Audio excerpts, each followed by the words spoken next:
अज़ीज़ तलबा अस्सलामु अलैकुम वरहमतुल्लाहि वबरकातुहू। आज हम लोग जमाअत नहम की उर्दू की किताब उसका मुतालिया शुरू करेंगे। इस किताब में 3 हिस्से दिए गए हैं। हिस्सा अव्वल में हिस्सा नसर, हिस्सा दोम में हिस्सा नज़म और हिस्सा सोम में हिस्सा गज़ल मौजूद है। आज हम लोग हिस्सा नसर, इसकी पहली कहानी का मुतालिया करेंगे। इस कहानी का नाम है हिजरत नबवी सल्लल्लाहु अलैहि व आलिहि वसल्लम और इसके मुसन्निफ़ का नाम है मौलाना शिबली नुमानी रहमतुल्लाह अलैह।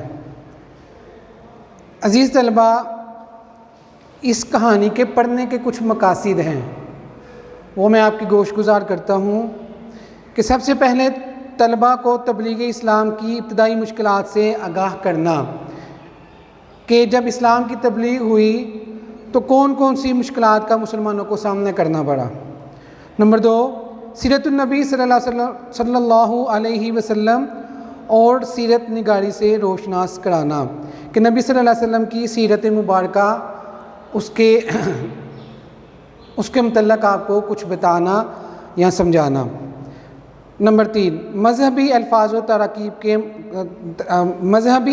व तराकीब से मुतारिफ़ कराना कि जो अल्फाज़ व तराकीब हैं उनसे आपको समझाना। नंबर 4, तारीख़ इस्लाम से रोशनास करते हुए तलबा के दिलों में इस्लामी जज्बा पैदा करना। इस्लाम की तारीख़ को पढ़ने का जो मकसद है उसको वाज़ेह करना और तलबा के अंदर इस्लाम से मोहब्बत करना, इस्लाम का अदब करना और इस्लाम के लिए कुर्बानियाँ देने का जज्बा पैदा करना। नंबर 5, तलबा को बताना कि हक़ को सदाकत के लिए मुश्किलात का सामना करना पड़ता है। ये जो आखिरी मकासद तदरीस है ये बहुत अहम है कि तलबा को बताया जाए कि जब आप हक़ पे हों, आप सच्चे हों, तो आपको बहुत सी मुश्किलात का सामना करना पड़ता है।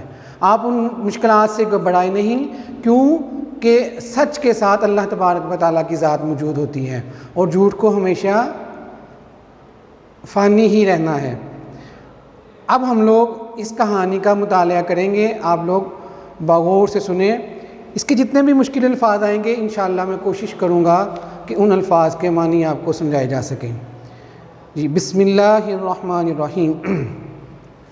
उस वक़्त जब कि दावत हक़ इस्लाम की तबलीग के जवाब में हर तरफ से तलवार की जनकारें, दुश्मन की मौजूदगी सुनाई दे रही थी, हाफिज़ आलिम दुनिया की हिफाजत करने वाले ने मुसलमानों को दारुल अमान, अमन की जगह मदीने की तरफ रुख करने का हुक्म दिया। लेकिन ख़ुद वजूद अक़दस पाक वजूद, पाकीज़ा वजूद सल्लल्लाहु अलैहि व आलिहि वसल्लम, जो उन सितमगारों का हकीकी हदफ था, अपने लिए हुक्म खुदा का मुंतज़िर था। हुक्म खुदा का मुंतज़िर होना, अल्लाह के हुक्म का इंतज़ार करना।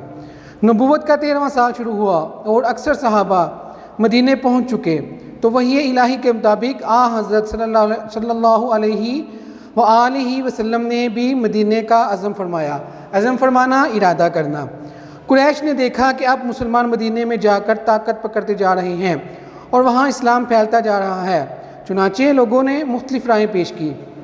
एक ने कहा मोहम्मद सल्लल्लाहु अलैहि वसल्लम के हाथ पाँव में जंजीरें डालकर मकान में बंद कर दिया जाए। दूसरे ने कहा जिला वतन कर देना काफ़ी है, जिला वतन कर देना, वतन से निकाल देना।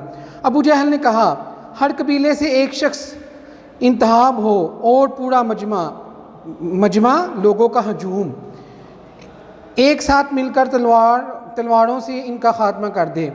इस सूरत में इनका खून तमाम कबाइल में बट जाएगा और आले हाशिम अकेले तमाम कबाइल का मुकाबला ना कर सकेंगे। इस अखीर राय पर इत्तफाक हो गया और झटपटे से आकर रसूलुल्लाह सल्लल्लाहु अलैहि व आलिहि वसल्लम के आस्ताना मुबारक आप सल्लल्लाहु अलैहि वसल्लम का घर का मुहासरा कर लिया। मुहासरा करना, घेर लेना। अहले अरब जनाना मकान के अंदर घुसना मायूब समझते थे। मायूब समझना, ऐब समझना। इसलिए बाहर ठहरे रहे कि हज़रत सल्लल्लाहु अलैहि वसल्लम निकले तो ये फ़र्ज़ अदा किया जाए। रसूलुल्लाह सल्लल्लाहु अलैहि वसल्लम से कुरैश को इस दर्जा अदावत थी। अदावत मीन दुश्मनी ताहम आप सल्लल्लाहु अलैहि वसल्लम की दयानत पर यह इत्मीनान था कि जिस शख्स को कुछ माल या असबाब अमानत रखना होता था, आप सल्लल्लाहु अलैहि वसल्लम के पास ही लाकर रखता था। उस वक़्त भी आप सल्लल्लाहु अलैहि वसल्लम के पास बहुत सी अमानतें मौजूद थी। आप सल्लल्लाहु अलैहि वसल्लम को कुरैश के इरादे की पहले से खबर हो चुकी थी। इस बिना पर जनाब अमीर हज़रत अली रज़ियल्लाहु ताला अन्हु को बुलाकर फरमाया, मुझको हिजरत का हुक्म हो चुका है, मैं आज रात मदीने रवाना हो जाऊँगा। तुम मेरे पलंग पर मेरी चादर ओढ़ कर सो रहो, सुबह को सब की अमानतें जाकर वापस दे आना।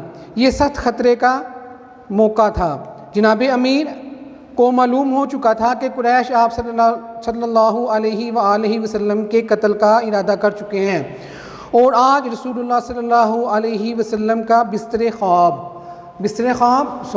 सोने का बिस्तर कत्लगाह की ज़मीन है, लेकिन फ़ातिह खैबर के लिए कत्लगाह जहाँ कत्ल किया जाता है फ़र्श गुल था। फ़र्श गुल फूलों का बिस्तर। कुफार ने जब आप सल्लल्लाहु अलैहि वसल्लम के घर का मुहासरा किया और रात ज़्यादा हो गई तो कुदरत ने उनको बेखबर कर दिया।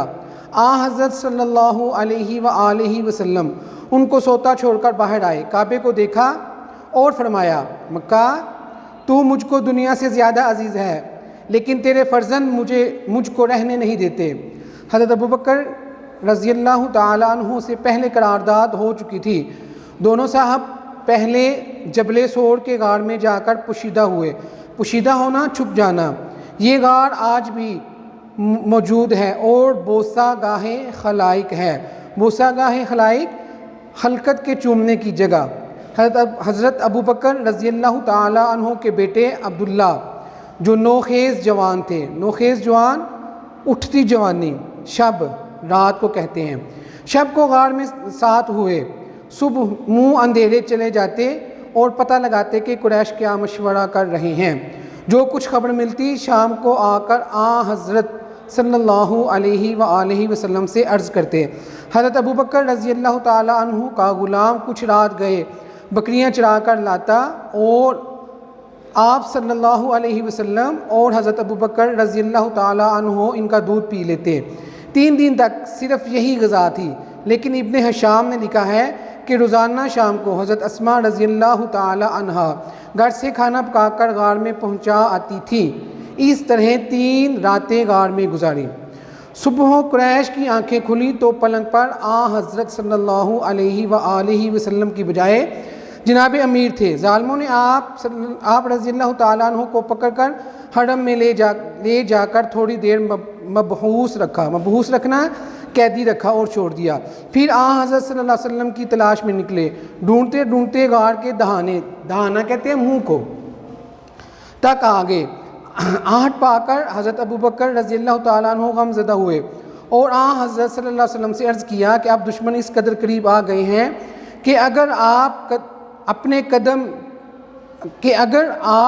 कदम पर इनकी नज़र पड़ जाए तो हमको देख लेंगे। आप सल्लल्लाहु अलैहि वसल्लम ने फरमाया, अल कुरान, ला तहज़न इन्नल्लाहा मआना, सूरह तौबा आयत नंबर 40। घबराओ नहीं, बेशक अल्लाह हमारे साथ है। कुरैश ने इश्तहार दिया था कि जो शख्स मोहम्मद सल्लल्लाहु अलैहि वसल्लम को या अबू बकर रज़ियल्लाहु ताला अन्हु को गिरफ़्तार करके लाएगा, इसको 1 खून बहा के बराबर यानी 100 ऊँट इनाम दिया जाएगा। सुराका बिन जोशम ने सुना तो इनाम की उम्मीद में निकला। ऐन इस हालत में कि आप सल्लल्लाहु अलैहि वसल्लम रवाना हो रहे थे, उसने आप सल्लल्लाहु अलैहि वसल्लम को देख लिया और घोड़ा दौड़ा कर करीब आ गया, लेकिन घोड़े ने ठोकर खाई और गिर पड़ा। तो तरकश से फाल के तीर निकाले कि हमला करना चाहिए या नहीं। जवाब में नहीं निकला, लेकिन 100 ऊँटों का गिरा बहा बहुत ज़्यादा कीमती मुआवजा ऐसा ना था कि तीर की बात मान ली जाती। दोबारा घोड़े पर सवार हुआ और आगे बढ़ा। अब की बार घोड़े के पाँव घुटनों तक ज़मीन में धंस गए। घोड़े से उतर पड़ा और फिर फाल निकाली। अब भी वही जवाब था, लेकिन मुकर्रर दूसरा तजर्बा ने इसकी हिम्मत पस्त कर दी। हिम्मत पस्त कर देना, हौसला ना बढ़ना, और यकीन हो गया कि कुछ और आसार हैं, आसार निशानियाँ।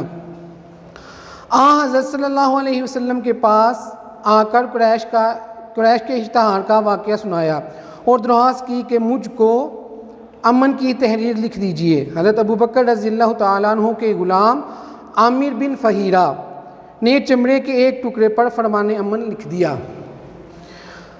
तशरीफ़ आवरी की ख़बर मदीने में पहुँच चुकी थी। तमाम शहर हम्मातन चश्मे इंतज़ार शिद्दत से इंतज़ार करना था। मासूम बच्चे फ़ख्र और जोश में कहते फिरते थे कि पैगंबर आ रहे हैं। लोग हर रोज़ तड़के कहते हैं सुबह का वक़्त, सुबह सवेरे निकल कर शहर के बाहर जमा होते और दोपहर तक इंतज़ार करके हसरत के साथ वापस चले जाते। एक दिन इंतज़ार करके वापस जा चुके थे कि एक यहूदी ने कले से देखा और कराइन से पहचान कर पुकारा। कराइन कहते हैं तौर तरीका। अहले अरब, लो तुम जिसका इंतज़ार कर रहे थे वो आ गया। तमाम शहर तकबीर की आवाज़ से गूंज उठा। जी अज़ीज़ तलबा, आज हमने हिजरत नबवी सल्लल्लाहु अलैहि वसल्लम कहानी का मुताला किया है। मैंने आपको इसके मुश्किल अल्फाज के मानी भी बता दिए हैं और इसको एक दफ़ा सारी कहानी को पढ़ के भी सुना दिए हैं।